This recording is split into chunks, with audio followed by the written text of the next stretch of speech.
right sway. Let's make the right play.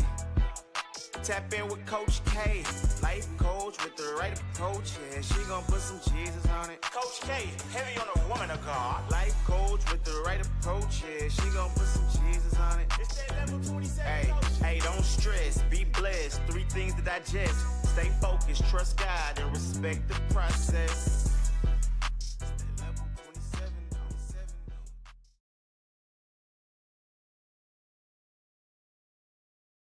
Hey y'all, it's Coach K, and I want to welcome you to another episode of the Level Up with Coach K podcast. I want to say thank you so much for supporting the show, and I pray that you're getting some type of practical step or nugget from each show. I know for a fact I've been getting them.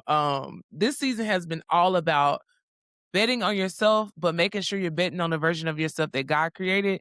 And I think that that's the soundtrack to my life right now, y'all. It's kind of crazy when you think about things in hindsight, how God really takes you through the wilderness and through a season of development. And then once you get to a certain point, it's like he gives you the opportunity to see why you dealt with so much stuff coming up and coming into this new space. And today we're going to talk about it. I want to give you just a little bit of the backstory or a little bit of how this past year has really been a representation of what our theme is this season. So let's get into it. I come from a household of entrepreneurs. My whole entire family has this mindset of like, we're going to work, but we also going to own our own. And I love that for me. I love that for me. But honestly, my family has really shown me that it's okay to do what you got to do to make sure you pay these bills, but make sure you exercise your creative bone, your creative gene. And my mama was the best example of that. She truly nurtured us and gave us that freedom to be creative. She was literally an entrepreneur in her own right. She had her own business and she's so creative, and she made sure that she passed on that creative gene to me and my brother. And I am so grateful for it. And I think that the way she raised us really gave us the mindset that you're going to be able to create because God created you to create. He is the creator. And you're literally made in his image. So you have a responsibility to create and be free enough to make those mistakes and build and continue to try and continue to build and continue to try. And she really nurtured that and gave us the freedom to do it. And I'm forever grateful for my mother for that, because it changed the game, y'all. But having that type of mindset and being in a space where you come from open freedom, creativity, a space where you can just spread your wings, to being confronted with how the world runs things, is very crazy and abrupt and abrasive. Like, the world is calling you to conform and be more like what they say do, while God and my family have created this space where I can be free to be who I am fully, and also really focus on whatever it is that God is telling me to do and create that. And so when you merge the two together and you got to pay them bills and you got to deal with what all comes with being an adult, sometimes those two things have to cross paths, and it causes like friction. It causes a little bit of resistance, because although you know you have responsibilities to take care of, on this hand over here, you feel like you're not being fully who you've been called to be, because you're giving your time to an entity or a space where you're not fully celebrated, and you're not put in a space where you can be free to be who you are.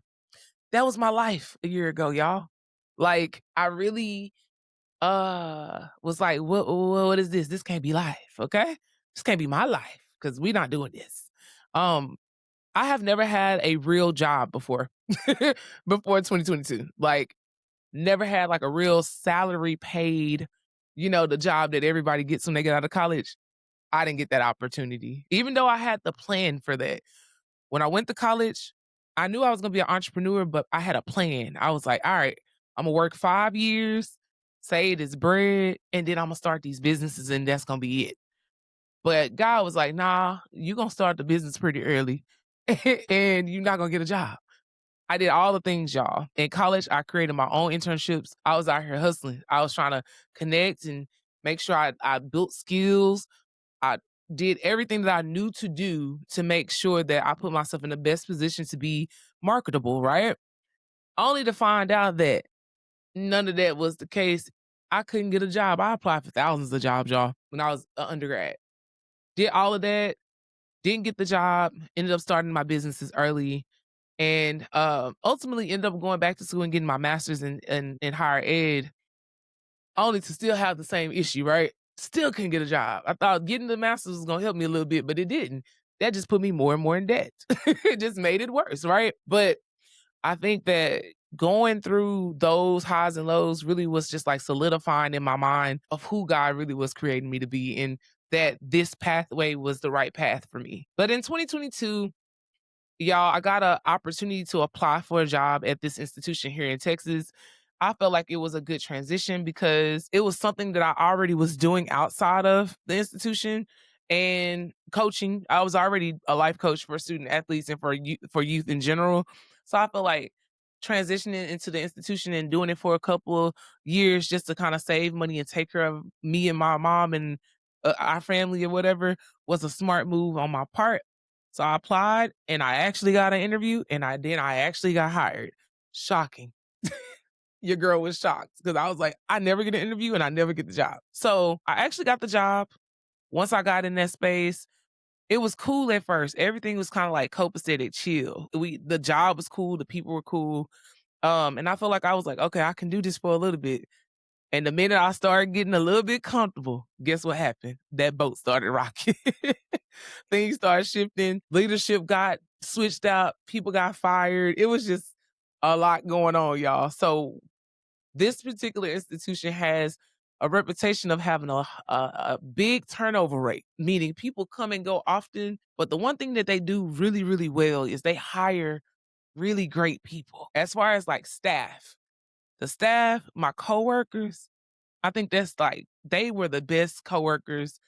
I love them to this day. We still talk to this day. But they really hire really great people, but the problem with them is their structure and their system does not match the morals and standards of the people that they hire.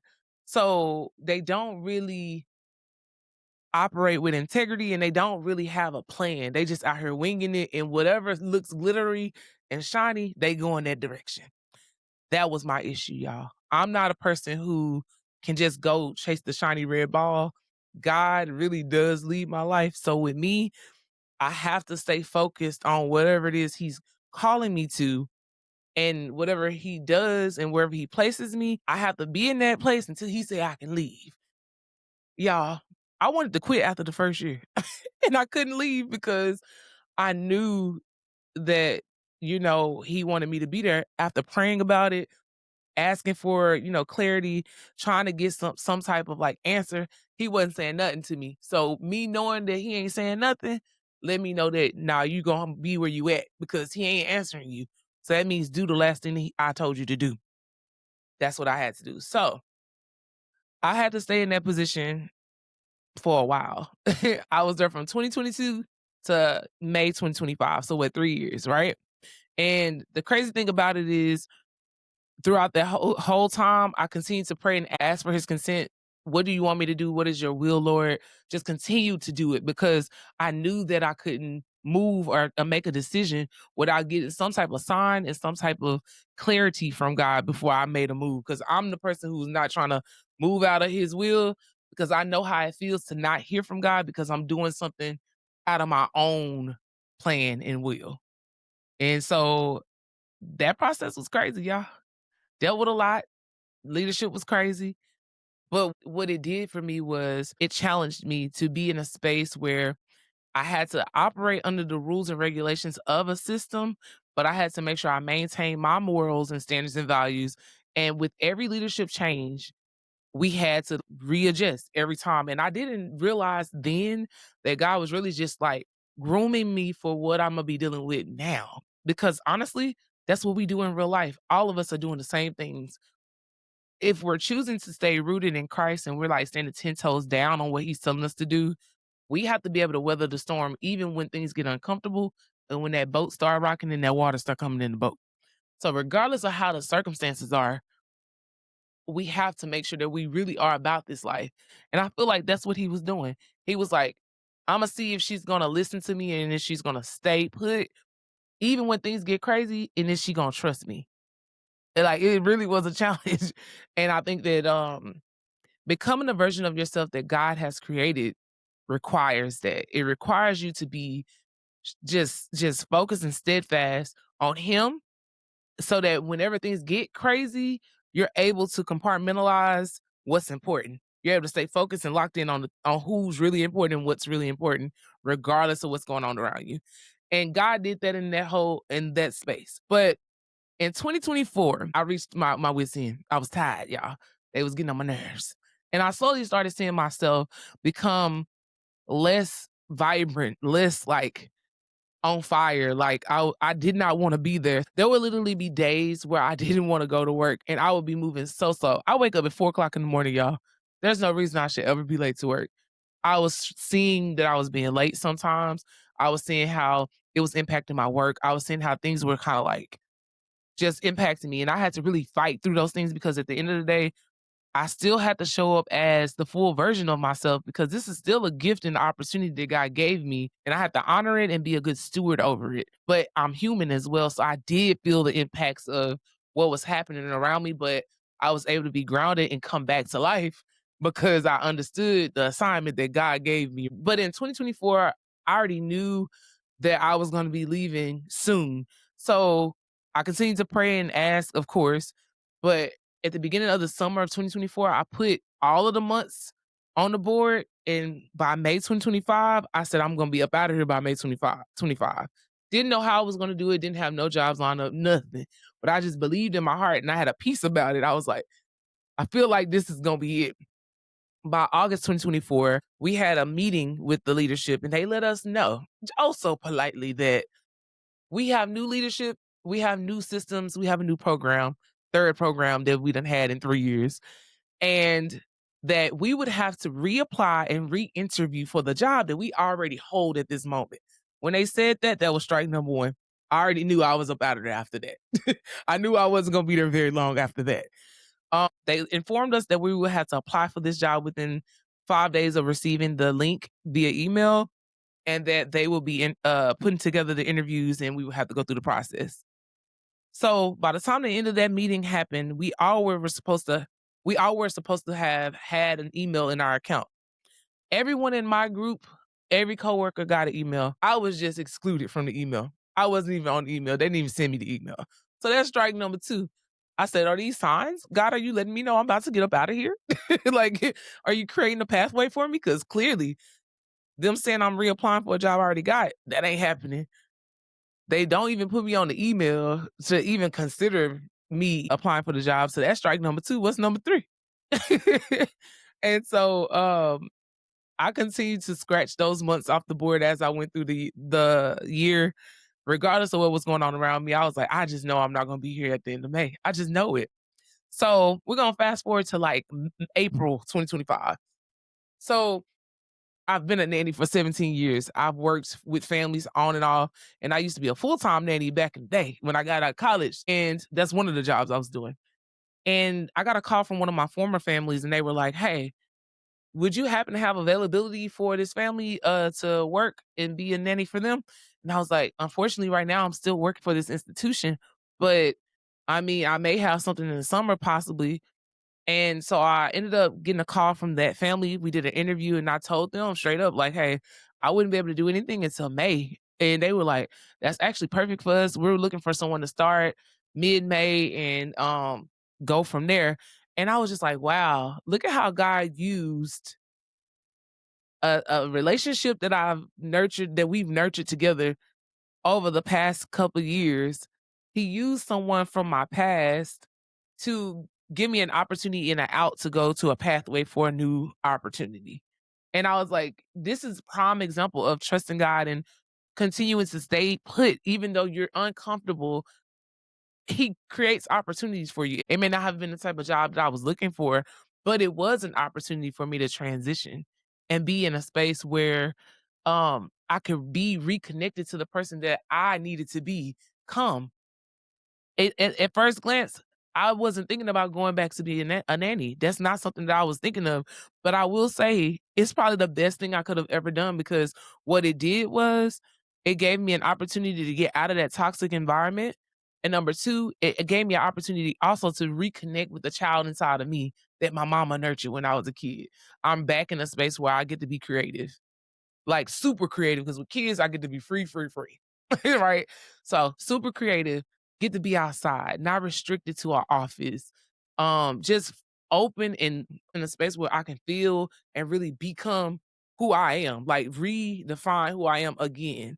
The essence of me will always be a big kid.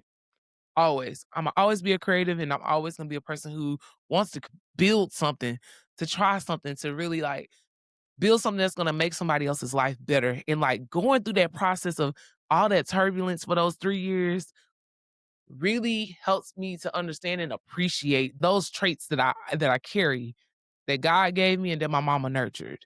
And this is really like blowing my mind right now because I'm thinking about how it really did help me to become the version of myself that God created. Like that he wanted to create within me or that he called me to be in the first place. This is like the 1 year mark right here from leaving that institution to working as a full-time nanny again.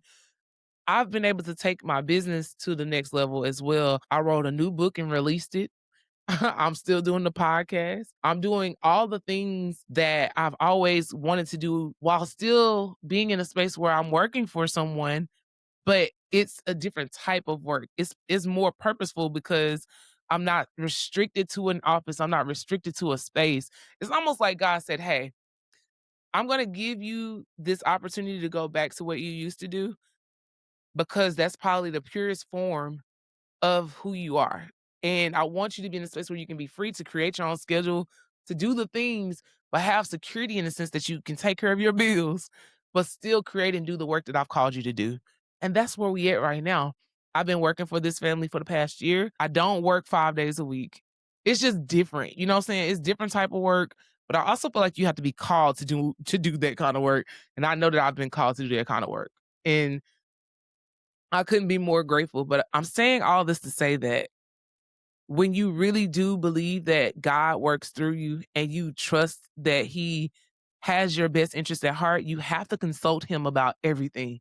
Just because you're uncomfortable does not mean that you can move, does not mean that you can shift. You have to stay put until he gives you that green light to get up out of there. Once he gives you the green light, he's going to create a pathway for you that gives you an opportunity either to be revived or to challenge you again to make you break off some of that stuff that you need to break off.